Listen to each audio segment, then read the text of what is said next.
Beleza, então, gente, vamos começar a conversar um pouquinho aqui sobre potencial elétrico, tá? A primeira observação que eu gosto de fazer aqui é que existem duas grandezas físicas diferentes, tá?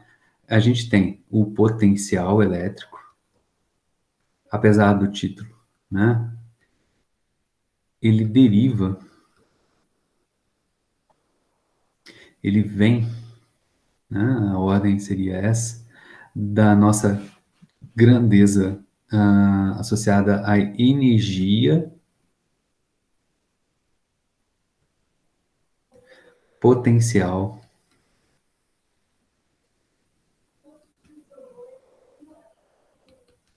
elétrica. Em termos, né, de nossas letrinhas aqui, né, a gente vai usar energia, como a gente já usava lá em Física 1, né, U. Lá a gente tinha energia potencial, né, a gente tinha aqui a gravitacional, a elástica, e agora a gente vai ter a elétrica. E aqui o potencial elétrico é V, né? Não costumo colocar V elétrico aqui não, né? A unidade desse camarada aqui é o volts, em homenagem, né, a Alessandro Volta, o camarada que inventou a pilha. E aí já adianto para vocês que a gente vai terminar esse capítulo falando do que de química.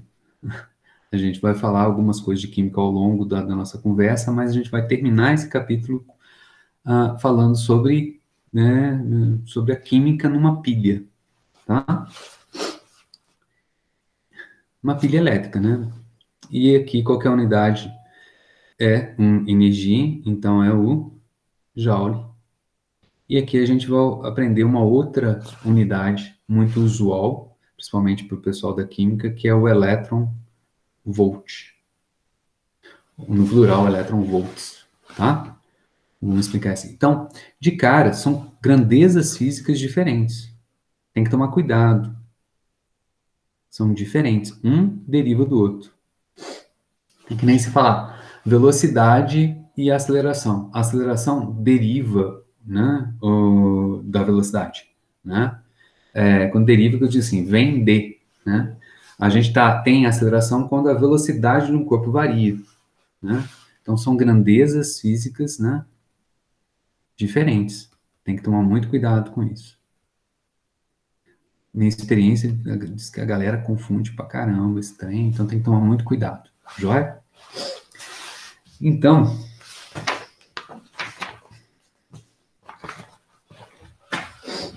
né, a gente vai trabalhar com essas coisas. Antes de eu continuar, né, eu quero fazer aqui, ó, né, um lembrando.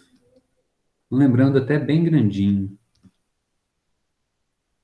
né? Lá de Física 1. Vocês devem estar assim, né? Pô, pensei que eu tinha passado em Física 1, nunca mais ia ouvir falar de Física 1 na vida. É, né? Tanto Física quanto Química é cumulativo, tá? Não adianta você passar, eu vou passar em Físico-Química 1, aí depois eu vou para Físico-Química 2, esqueço tudo, vou para Físico-Química 3 e vou esquecendo o que está para trás. Não. Né? Inorgânica 1, inorgânica 2, e assim vai. É cumulativo. Né? Então, o que, que eu quero trazer aqui? Quero começar com o conceito de trabalho. Trabalho mecânico mesmo. Né?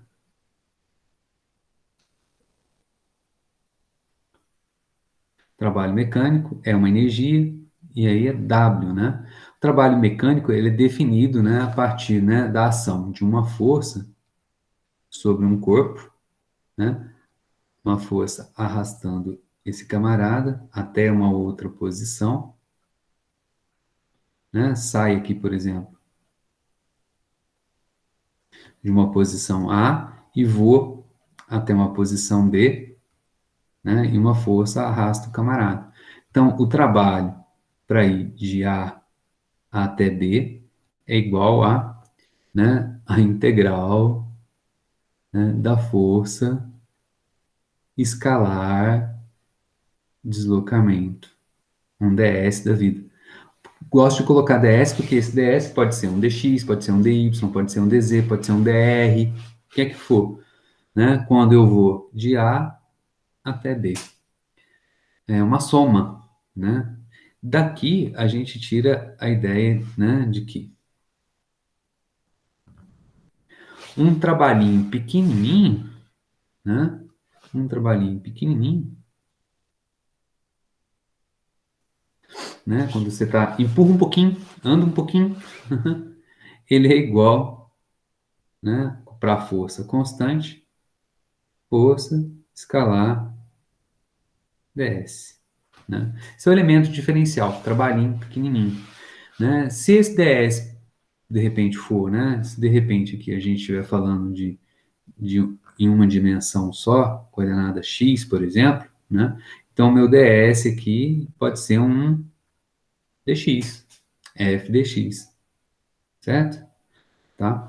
Então, essa é a minha definição de trabalho, né? Força vezes deslocamento, né?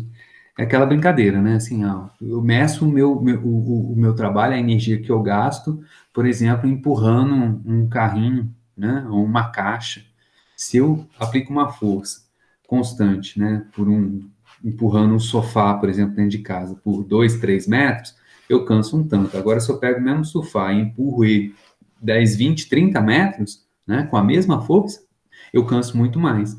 Então, eu realizo um trabalho maior, eu gasto mais energia quanto maior for o deslocamento, para a mesma força usada, né? Essa é a ideia. Joia? Então, a gente viu isso aqui lá de Física 1, beleza? Né? Então, esse é o meu trabalhinho. Guarda ele, que ele é importante para a gente. Né? Para o caso, né? Para o caso, né? Vou mudar aqui, né? No caso da gente ter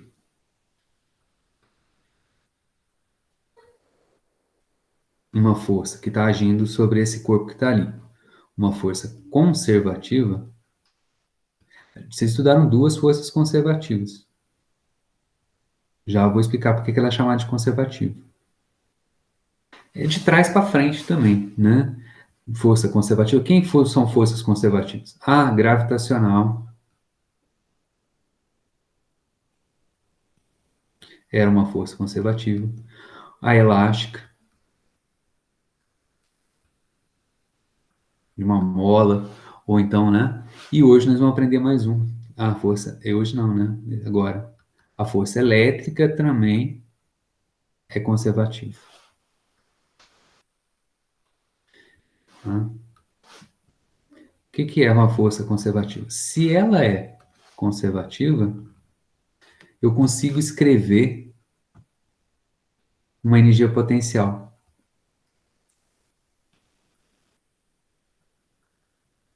para ela. Por isso que eu tinha energia potencial gravitacional, energia potencial elástica. Agora eu vou ter uma energia potencial elétrica. Por quê? Porque a força elétrica é conservativa, né? Uma energia potencial para essa força, associada para essa força, a essa força.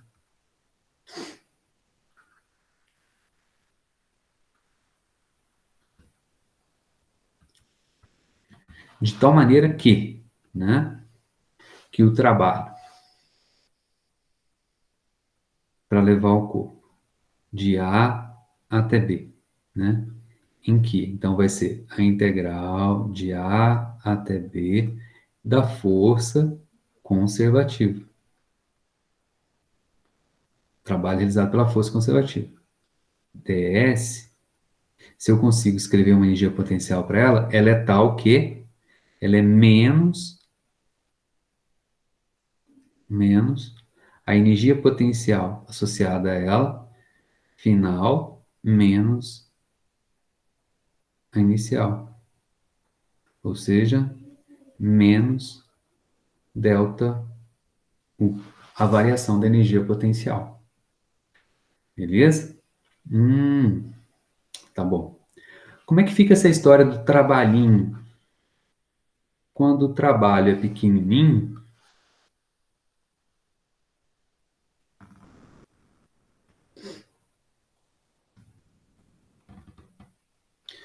Então, para um trabalhinho pequenininho, né, de A até B, né, como tinha aqui,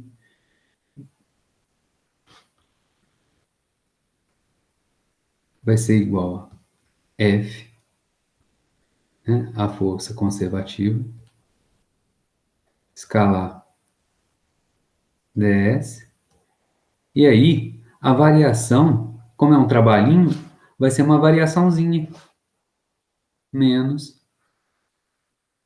TU. Guarda esse trem aí, né?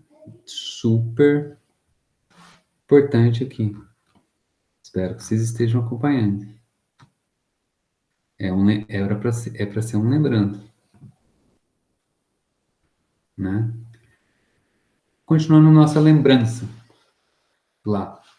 Antes da gente definir de trás para frente, né? De agora para mais longe. Quando a gente definir o trabalho, antes da gente definir, né, as energias potenciais associadas a essas forças conservativas, gravitacional e elástica, lá em Física 1, o professor demonstrou que o trabalho total ou resultante sobre um corpo era sempre igual à variação da energia cinética dele. O que é a variação da energia cinética? Energia cinética, né? Quando você está total. Total quer dizer, então, que é o seguinte, porque pode ter mais de uma força agindo sobre o corpo, né? Então, sempre, né? Então, vamos colocar assim, vamos supor que no corpo esteja agindo, né? Uma força F1, uma força grandona F2, uma força F3, quantas que você conseguir imaginar. E esse cara está fazendo esse trajetório que está aqui, e vou vir parar aqui, esse cara que está aqui é o meu deslocamento, vim parar aqui, né, ao longo dessa trajetória, né? Então, posição A, posição B, né? Então, vou apagar aqui, ó. Então, o trabalho total é o quê? É força 1, escalar delta S, mais soma dos trabalhos de cada uma das forças. F2, escalar delta S, mais, tem 3, N, mais Fn, escalar delta S. Uai, delta S é igual para todo mundo, né? Isso posso colocar em evidência. Aí vou ter F1, então, mais F2, mais quantas forças estiverem lá, mais Fn, escalar delta S. Mas quem que está aqui?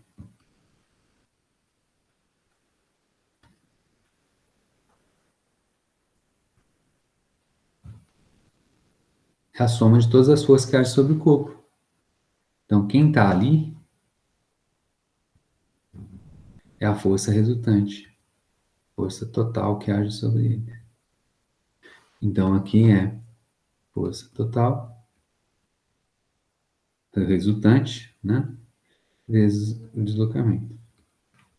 Isso aqui, né? Isso daqui é igual a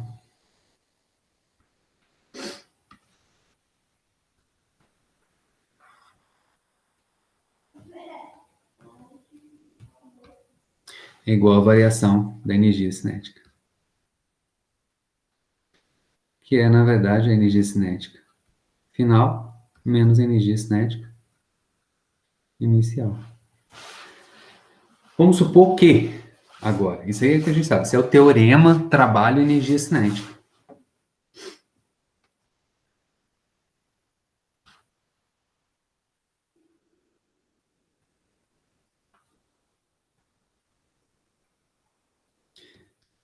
Na verdade, né, trabalho, energia cinética. Ele associa o trabalho com a variação de energia cinética do corpo. Vamos supor que agora, né, só tem a força conservativa agindo sobre o cara. Então agora só tem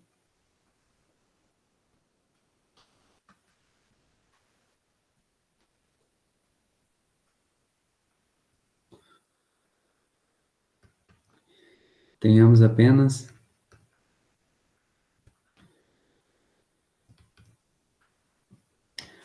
uma força só, essa F1, e essa força é uma força conservativa.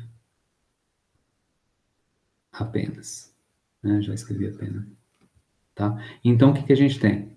Que o trabalho total é igual ao trabalho da força conservativa apenas, escalar deslocamento. E isso aqui é igual a variação da energia cinética. Mas olha só, esse cara que está aqui é o trabalho, né, de uma força conservativa, que é igual, como a gente colocou ali, ó, né, a variação de uma energia potencial associada a essa força conservativa. Menos delta U.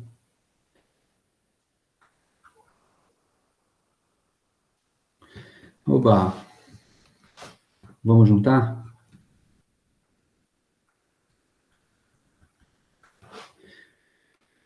Então você vai ter que variação da energia cinética é igual a menos a variação da energia potencial. Quem que é a variação da energia cinética?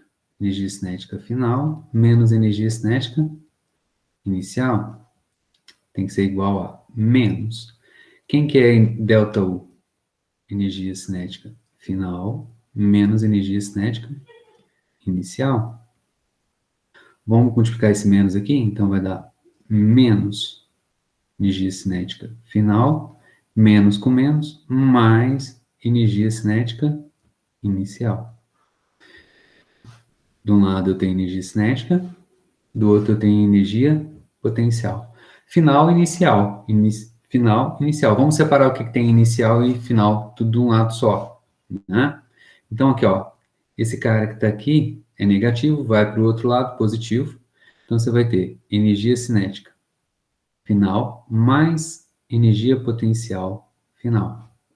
Esse cara que está aqui está negativo, vai para o outro lado. Esse cara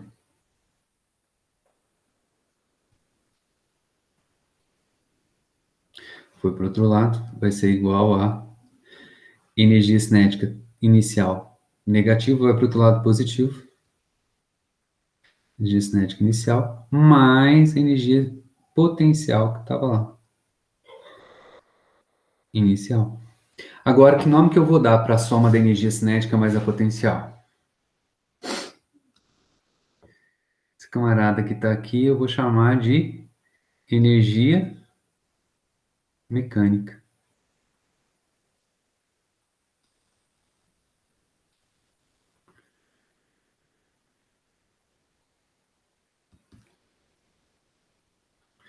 Então, o que tem aqui? Aqui está dizendo para mim que a energia mecânica final é igual a energia mecânica do lado de cá inicial. Eita, final igual inicial. Isso significa o quê? Que a energia mecânica ela é alguma coisa que entre o início e o fim não muda, é o quê? Constante.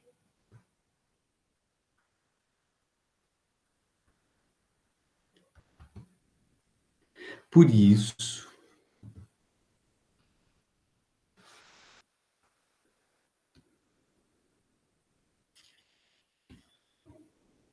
Perdi.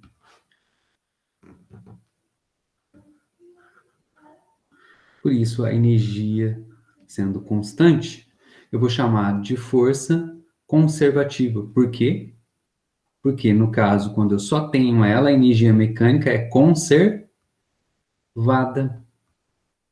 Por isso, eu chamo de, né, força conservativa.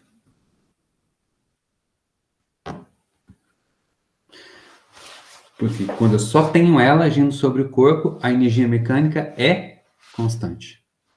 Característica principal, né, de uma força conservativa é que o trabalho realizado por ela não depende da trajetória. Lembra disso também, beleza? Agora, eu quero voltar nessa expressãozinha que está aqui, né?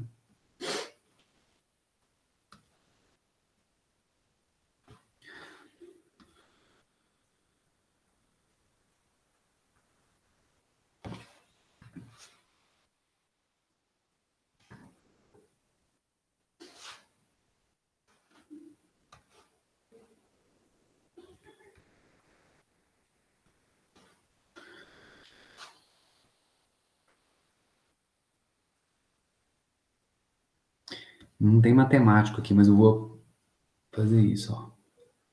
Pensar nesse pedaço que está aqui, ó. E pensar em uma dimensão só. Então, esse cara aqui pode ser um dx. Tá? Então, olha aqui. Se tem uma dimensão só, vamos pensar que eles estão, né, paralelos. Então, o produto escalar da força conservativa com dx é uma dimensão só. Então, e são paralelos, né? É a força dx. Módulo primeiro, módulo segundo, cosseno paralelos, cosseno de zero. Cosseno de zero é 1, igual a menos du. Cara, não é isso matematicamente, mas funciona assim. Vou passar o dx dividindo. Quando eu passo dx dividindo, eu tenho que a força é igual a menos du dx. Eita, cara. Quer dizer então que a força, né? Que força é essa? É a força conservativa. E esse camarada que está aqui é a energia potencial.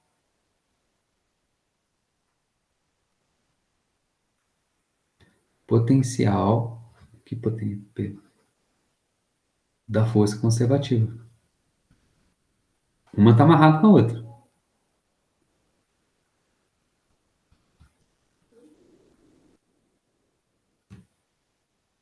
E o que é du dx? É a derivada.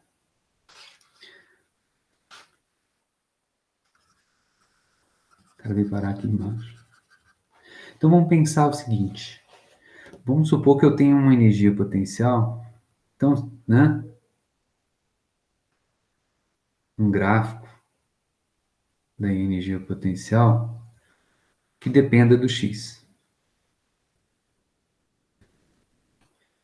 numa distância x. E aí o gráfico é esse aqui, ó.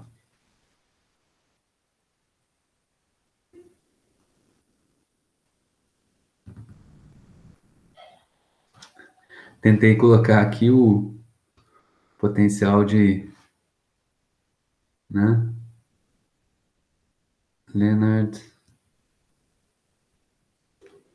Jones. Já falei para vocês aqui nessa disciplina. Isso aí é o potencial de ligação de uma molécula iônica.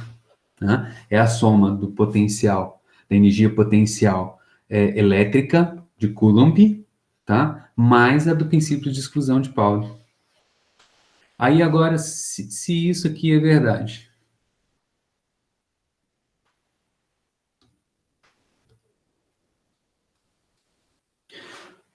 eu tenho aqui um gráfico de U. U é função de x. Então, essa derivada de U com relação a x, num gráfico, é o quê? é a inclinação da reta tangente ao ponto. Tá? Então, vamos pegar esse ponto que está aqui, nesse x. Chamar esse cara aqui de x1. Então, qual é a inclinação da reta tangente nesse ponto? Uai, a reta tangente nesse ponto está aqui, ó. Ela tem inclinação positiva ou negativa? Para saber se é positivo ou negativo, a gente tem que lembrar do círculo trigonométrico. Nossa Senhora.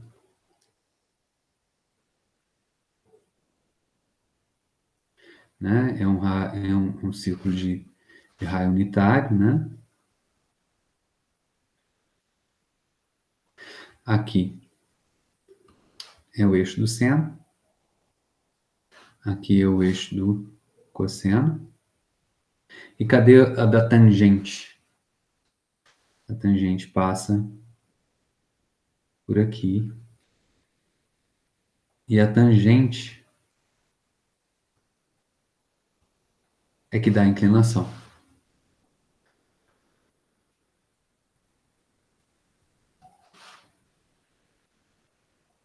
Para cá, propago, né? Então, esse aqui é a tangente desse ângulo θ que está aqui. Esse tamanho que está aqui. Né? Para cima, positivo. Para baixo, negativo. Essa inclinação que está aqui é associada à tangente. É uma inclinação positiva ou é uma inclinação para baixo, negativo? É uma inclinação positiva. Então, nesse caso que está aqui, du dx é positivo. E a força? A força é menos du dx. Se du dx é positivo, então a força é negativa. Quer dizer, a força está para onde? Para cá, ó. Para a direita é positivo quando eu fiz a seta. Então, a força está para cá.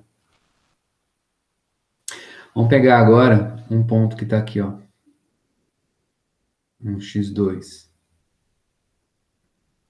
Cadê a reta tangente aqui? Não. Não consegui, não desenhei direitinho. Não, a ideia é essa. Agora a inclinação é positivo ou negativo? Ah, tá para baixo. Inclinação tangente negativa, a inclinação é negativa. Então agora, du dx é menor que zero. Então a força agora menos algo negativo, força é positivo. Força está para cá. E agora, nesse ponto aqui, ó. x3. Cadê a reta tangente aqui? Tá aqui. Quanto que vale du dx? Tem inclinação? Agora é o caso que eu tô aqui, ó. Quanto que é a tangente? Zero. Quer dizer, então, que a força aqui é menos zero, zero. Força zero, quer dizer que então é a condição de equilíbrio. Se isso aqui for um corpo sujeito a essa energia potencial, ele vai parar onde? Aqui, nesse ponto, ou seja, em x igual a 3 vai ser a posição de equilíbrio. Se eu arrasto ele na direção de x1 para a direita, aparece uma força levando ele mais para a direita? Não. A força que age sobre ele é para a esquerda. A força puxa ele de volta para x3. Se eu agora arrasto ele para a esquerda, em direção a x2, a força que aparece agora é para a direita, arrasta ele de novo para x3. Então, além de ser um ponto de equilíbrio, de acordo com essas forças que estão aqui, esse é um equilíbrio estável. Né? Isso é cristal iônico, né? Um cloreto de sódio, cloreto de potássio, né? Tem esse cara aí, essa característica, beleza? Então esse é o lembrando, eu preciso disso para a gente continuar agora e resolvi fazer esse lembrando um pouquinho, gastando esses minutinhos aqui hoje, para a gente seguir bem na próxima aula para ter um aprendizado mais significativo, beleza? Termino por aqui, um bom fim de semana para vocês e até semana que vem.